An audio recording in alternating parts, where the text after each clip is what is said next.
शिकारपुर हद सोवणो मरुदर देश मंजार, कलबी कुल में पधारने गुरु आप लियो अवतार।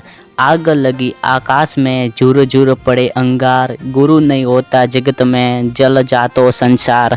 नमस्कार मित्रों, राजस्थान की भूमि देवों की भूमि, जहाँ पर हम आयना चौधरी समाज ने एक ऐसे संत हुए जिन्होंने मानव मात्र को अंधकार से प्रकाश की ओर ले जाने का मार्ग बताया। ऐसे पूज्य पुरुष थे जिन्होंने जाति धर्म रंग भेद आप स्वयं इस को दूर रहते हुए मानव को भी इनसे दूर रहने की सलाह दी। चौधरी समाज ही नहीं अपितु इस धन्य धरा पर सनातन समुदाय ऐसे संत पर गर्व महसूस होता है कि राजा राम जी महाराज का जन्म चैत्र शुक्ल 9 संवत 1939 को जोधपुर तहसील के गांव शिकारपुरा में पटेल कलबी वंश की खाप में एक किसान के घर पर हुआ। जिस समय आपकी आयु लगभग 10 वर्ष की थी, आपके पिता श्री हरिराम जी का देहांत हो गया। उस समय आपकी माता श्रीमती मोतीबाई का स्वर्गवास हो गया।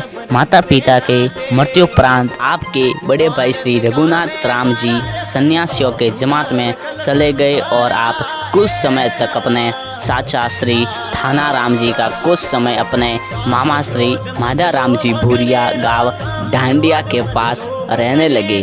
बाद में शिकारपुरा के रबारियों की सांडियों रोटी कपड़ों के बदले 1 साल तक सराई और आपने गांव की गाय भी बिना हाथ में लाठी लिए 2 साल तक राम राम रटते चलाई। गांव की गवाली छोड़ने के बाद आपके गांव के ठाकुर साहब के घर 12 रोटियां प्रतिदिन कपड़े के बदले हाली का काम संभाल लिया। इस समय आपके होठ केवल ईश्वर के नाम रटने में ही हिला करते थे। एक दिन आपके मन में विचार आया कि दान पुण्य देकर मैं देने के लिए आने पास अन्य कोई वस्तु न देकर आपने को मिलने वाला भोजन आधा भाग नियमित रूप से कुत्तों को डालना शुरू कर दिया, जिसकी शिकायत ठाकुर साहब से होने पर 12 रोटियों के स्थान पर 6 रोटियां में से 3 रोटियां में से 1 रोटी प्रतिदिन देनी शुरू कर दी। लेकिन दानवीर ने दानशीलता न छोड़ी, आधा भाग नियमित रूप से कुत्तों को डालते ही रहे। इस प्रकार ईश्वर भक्ति दानशील स्वभाव से प्रभावित होकर देव भारती के नाम के एक पहुसवान बाबा जी ने, जो शिकारपुरा के तालाब पर मिठावानिया बेरे के पास, जिस पर श्री राजा राम रिजका पिलाने का काम करते थे, अपना आसन जमा कर रहा करते थे।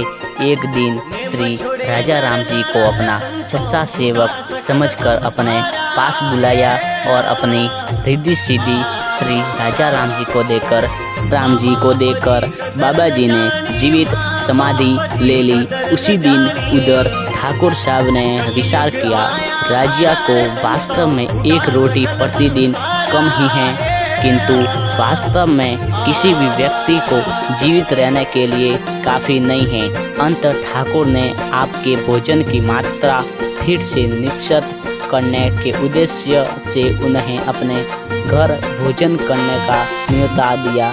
तो शाम के राजा राम जी ईश्वर का नाम लेकर ठाकुर साहब के यहाँ भोजन करने के लिए गए। बातों ही बातों में 7.5 किलो वजन के आटे की रोटियां अरोग ली, फिर भी आपको भूख मिटाने का आवाज नहीं हुआ। ठाकुर व उसकी पत्नी यह देखकर अचरज करने लगी। उसी दिन शाम को श्री राजा राम जी अपना हाली का धंधा ठाकुर को सौंपकर तालाब पर जोग मैया के मंदिर में आकर राम नाम रटने बैठ गए। उधर गांव के लोगों को चमत्कार का समाचार मिलने पर उनके दर्शनों के लिए आने का तांता बन गया। दूसरे दिन राजा राम जी ने द्वारिका का तीर्थ करने का विचार किया और दंडवत करते हुए द्वारिका रवाना हो गए। 5 दिनों में शिकारपुरा से पालरू पहुंचे। एक दिन पीपल के पेड़ के नीचे हजारों नर नारियों के बीच अपना आसन जमाया और उनके बीच एकाएक इस प्रकार से गायब हुए, किसी को पता ही नहीं चला। श्री राजा राम जी 10 माह की द्वारिका तीर्थ यात्रा करके शिकारपुरा में जोगमाया मंदिर में प्रकट हुए, अद्भुत चमत्कारी बातों करने लगे, जिन पर लोग विचार करके पूजा करने लगे। राजा राम जी को लोग अधिक परेशान करने लग गए तो 6 मास का मौन रख लिया। जब राजा राम जी ने शिवरात्रि के दिन मौन खोला तो वहाँ पर 80,000 लोग उपस्थित लोगों को खाना बना कर दिया, अनेक प्रकार के पकवान बनाए, अनेक चमत्कार बताए, जिनका वर्णन जीवन चरित्र नामक पुस्तक में विस्तार से किया गया है।